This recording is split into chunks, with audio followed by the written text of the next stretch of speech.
Hello students, आज हम लोग क्या पढ़ेंगे? Perimeter of regular shapes. PERIMETER,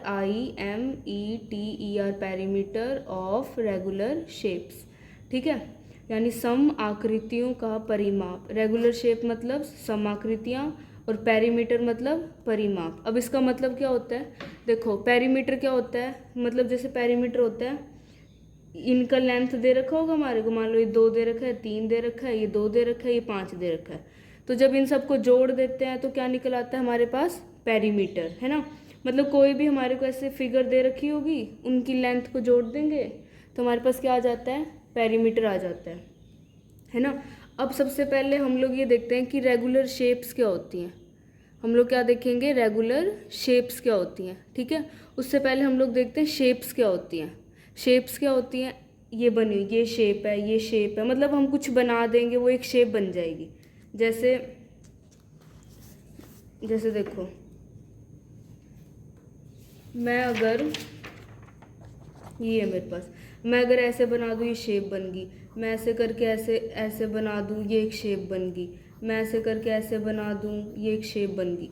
ये ऐसे बना दूँ ये शेप बन गई। मतलब हम कुछ भी अपने हाथ से बना देते हैं, उसको क्या बन जाती है? वो एक शेप बन जाती है ना। तो अब हम लोग देखते हैं कि शेप्स क्या होती हैं। देखो, ये कितनी साइड्स है? इसमें 1 2 3 4। इसमें कितनी साइड्स हैं? 4 साइड्स हैं। तो 4 साइड्स वाले को हम लोग क्या बोलते हैं? स्क्वायर। क्या बोलते हैं? स्क्वायर। उसके बाद आता है ट्राइंगल। इसमें कितनी है? 1 2 3, 3 लिखा हुआ है। तो ट्राइंगल में कितनी साइड्स होती हैं? 3 साइड्स होती हैं। फिर आता है पेंटागन। 1 2 3 4 5। पेंटागन में कितनी साइड्स होती हैं? 5 साइड्स। फिर आता है हमारे पास हेक्सागन। हेक्सागन में कितनी होती है? 6। 1 2 3 4 5 6। फिर आता है हेप्टागन। 7। 1 2 3 4 5 6 7। फिर आता है ओक्टागन। ओक्टागन में कितनी होती हैं? 8 साइड्स होती हैं। देखो, 1 2 3 4 5 6 7 8। ठीक है, तो ये हम लोगों ने क्या पढ़ा? शेप्स पढ़ा, सिर्फ शेप्स पढ़ा अभी, यानी सिर्फ आकृतियाँ पढ़ी हैं। ये हमने शेप्स बना ली जो बेसिक्स होती हैं, मतलब जो इजी होती है ना, जो सब जगह यूज़ होती हैं, ये वो वाली शेप्स हैं। अब हम लोग देखते हैं रेगुलर शेप्स क्या होती हैं। अब हम लोग क्या देखेंगे? रेगुलर शेप्स क्या होती है। देखो, जैसे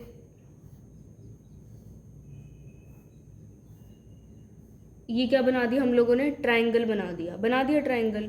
मान लो ये 3 सेंटीमीटर दे रखा है, ये 4 सेंटीमीटर दे रखा है, और ये 5 सेंटीमीटर दे रखा है। ठीक है, और ये 3 सेंटीमीटर दे रखा है, ये भी 3 सेंटीमीटर है, और ये भी 3 सेंटीमीटर दे रखा है। अब देखो, रेगुलर शेप वो शेप होती है जिसकी सारी की सारी साइड्स इक्वल होती हैं। सारी की सारी साइड्स अगर बराबर होती हैं उसको हम लोग बोलते हैं रेगुलर शेप। जैसे ये है, इसमें ये 3 है, ये 4 है, ये 5 है, तो ये रेगुलर शेप नहीं है, ये रेगुलर शेप है। ये रेगुलर शेप क्यों है? क्योंकि इसमें तीनों साइड्स इक्वल हैं, यानी तीनों साइड्स बराबर हैं। जैसे एक और देखो, ये मैंने क्या बना दिया? एक डब्बा बना दिया। मैं लिख दूँ 4 सेंटीमीटर 4 सेंटीमीटर 4 सेंटीमीटर 5 सेंटीमीटर। तो क्वेश्चन क्या है कि ये रेगुलर शेप है या फिर ये रेगुलर शेप नहीं है, यानी कि समाकृति है। देखो, रेगुलर शेप्स क्या होती हैं? समाकृति। कि ये समाकृति है या फिर ये समाकृति नहीं है। ठीक है, तो रेगुलर शेप्स क्या होती हैं? जिसमें सारी की सारी साइड्स बराबर हों, जिसमें सारी की सारी साइड्स इक्वल हों। मतलब अगर ये 4 है तो ये भी 4 होना चाहिए, ये भी 4 होना चाहिए, और ये भी 4 होना चाहिए, पर ये तो 5 दे रखा है, यानी ये रेगुलर शेप नहीं है। ये रेगुलर शेप नहीं है। अब एक और देखते हैं। जैसे ये है, ये 1 है, ये 2 है, ये 3 1 1। अब क्वेश्चन सेंटीमीटर। ठीक है, अब क्वेश्चन क्या है कि ये रेगुलर शेप है या फिर ये रेगुलर शेप नहीं है। अब रेगुलर शेप क्या होती है? जिसमें सारी की सारी साइड्स बराबर होती हैं, यानी इक्वल होती हैं। ठीक है, तो देखो, ये तो 1 है, ये तो 2 आ गई, ये 3 आ गई, यानी ये रेगुलर शेप नहीं है। अब जैसे ये है,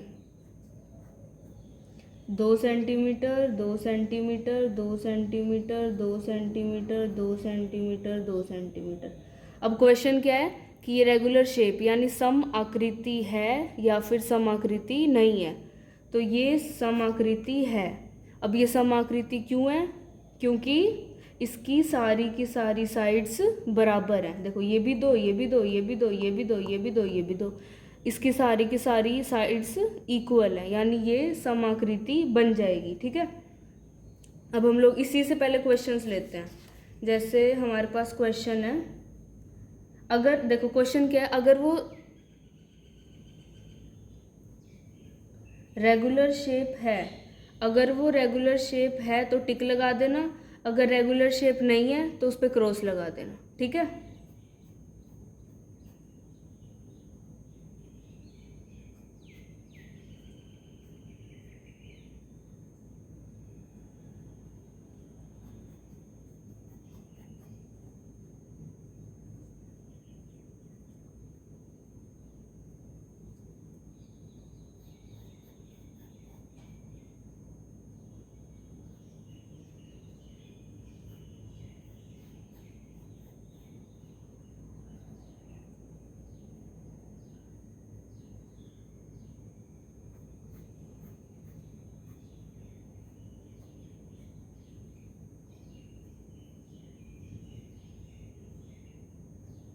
ठीक है। अब हमारे पास है ना ये 6 क्वेश्चंस दे रखे हैं। अगर रेगुलर शेप है तो टिक लगा देना और रेगुलर शेप नहीं है तो रॉन्ग लगा देना। अभी पहले आप लोग क्या करोगे, वीडियो को पॉज करके खुद से सॉल्व करोगे। ठीक है, उसके बाद सॉल्यूशंस देखना। तो अब हम लोग सॉल्यूशंस देखते हैं। फर्स्ट क्वेश्चन है, ये 1 2 3 4 5, ये 5 साइड का बना हुआ है। अब हमारे को देखना है कि सारी की सारी साइड्स अगर बराबर हैं तो वो रेगुलर शेप हो जाएगी। अगर सारी की सारी साइड्स एक भी अलग होगी, अगर एक भी कुछ और होगी तो वो रेगुलर शेप नहीं होगी। देखें, एक, ये भी एक, ये भी एक, ये भी एक, ये भी एक और ये भी एक, यानी ये रेगुलर शेप है। अब इसको देखते हैं, ये भी दो, देखो ये भी दो, ये भी दो, ये भी दो, ये तो 3 आ गई। कितनी आ गई? ये 3 आ गई। तो ये रेगुलर शेप नहीं है। अब ये वाला देखते हैं, 2, ये भी दो, 2 2 2, ये भी 2 2 2 2 2 और 2। तो ये रेगुलर शेप बन जाएगी क्योंकि इसमें सारी की सारी साइड्स कैसी हैं? इक्वल हैं। अब नेक्स्ट देखते हैं, 1 1 1, ये भी 1, एक, ये भी एक और ये भी एक, तो ये भी रेगुलर शेप बन जाएगी। अब ये देखते हैं, ये तो दे ही नहीं रखा हमारे को, दे रखा है ये, देखो ये 2 है और ये 2, ये दे ही नहीं रखा, तो हम इसको बता ही नहीं सकते, है ना। इसको हम बता ही नहीं सकते क्योंकि देखो ये 2 है, 2 2 2 2 2 2, बाकी सारी तो 2 दे रखी हैं पर ये वाली तो नहीं दे रखी ना, तो हम लोग नहीं बता सकते कि ये रेगुलर शेप है या फिर ये रेगुलर शेप नहीं है। अब ये वाली देखते हैं, देखो ये तो 5 है, ये 2 है, ये 1 है, ये 3 है, तो ये भी रेगुलर शेप नहीं है। तो रेगुलर शेप्स क्या होती हैं? जिसकी सारी की सारी साइड्स इक्वल होती हैं, है ना। अब हम लोग ना क्वेश्चंस देखते हैं। जैसे क्वेश्चन है, फाइंड पेरीमीटर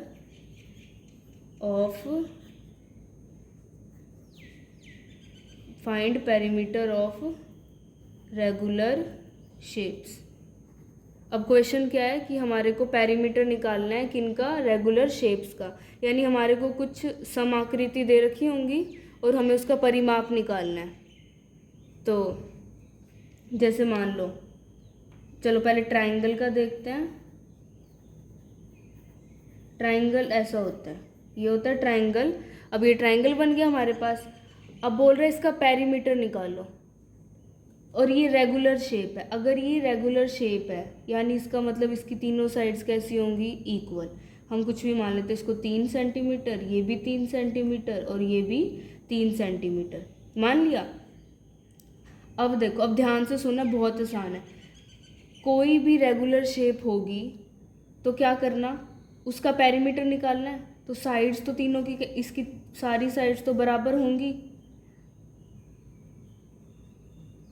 साइड पहले गिन लेना, पेरीमीटर कैसे निकाल लेंगे यहाँ लिख लेते हैं। ये क्या निकाल रहे हैं हम लोग? पेरीमीटर। पेरीमीटर कैसे निकाल लेंगे? जितनी हमें उसमें साइड्स दे रखी होंगी वो लिखो और वो साइड कितनी दे रखी है, देखो इसमें कितनी साइड है, 1 2 3, कितनी साइड है, 3 साइड है। और वो कितनी लेंथ की है, कितनी लेंथ की है, 3 सेंटीमीटर की। तो इसका हो जाएगा 3 × 3, कितना आ गया, 9 सेंटीमीटर। ऐसे पेरीमीटर निकालना है रेगुलर शेप्स का। कैसे निकालना है, पहले गिन लो उसमें कितनी साइड्स हैं, गिन लो कितनी, 1 2 3, कितनी साइड है, 3 साइड है। उसके बाद लिखो एक साइड का कितना माप है, एक साइड का कितना माप है, उससे उसको मल्टीप्लाई कर दो। जैसे एक और क्वेश्चन है, ये दे रखा है हमारे को, हमें कुछ भी एक फिगर दे रखी है, ये भी 4 सेंटीमीटर है, ये भी 4, ये भी 4 और ये भी 4 सेंटीमीटर। अब हमारे को बोल रहा है इसका पेरीमीटर निकाल लो। तो ये रेगुलर शेप है। अब ये रेगुलर शेप क्यों है, क्योंकि इसकी चारों साइड्स बराबर हैं। तो पेरीमीटर ऑफ रेगुलर शेप कैसे निकालते हैं, सबसे पहले गिनो कितनी साइड्स हैं, 1 2 3 4, कितनी साइड्स हैं, 4 साइड्स हैं।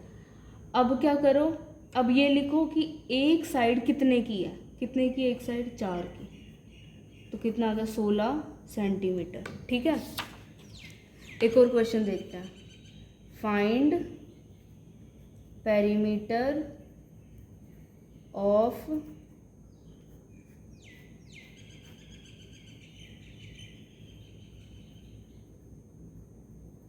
ठीक है, हमारे को ये दे रखा है, इसका पेरीमीटर निकालना है। तो सबसे पहले देखें कि ये रेगुलर शेप है कि नहीं है। ये रेगुलर शेप है। क्यों है ये रेगुलर शेप, क्योंकि इसकी सारी की सारी साइड्स हमारे पास कैसी हैं, इक्वल हैं। तो अगर सारी की सारी साइड्स इक्वल हैं तो ये समाकृति है, ये रेगुलर शेप है। अब पेरीमीटर कैसे निकालते हैं, सबसे पहले ये गिनेंगे कि उसमें कितनी साइड्स हैं, 1 side, 2 side, 3 side, 4 side, 5 side, 5 side. उसको मल्टीप्लाई करेंगे, किससे मल्टीप्लाई करेंगे, एक साइड की कितनी माप है, कितनी माप है, 2 सेंटीमीटर, 5 दूनी 10 सेंटीमीटर आंसर आ जाएगा। ठीक है, एक और देखते हैं।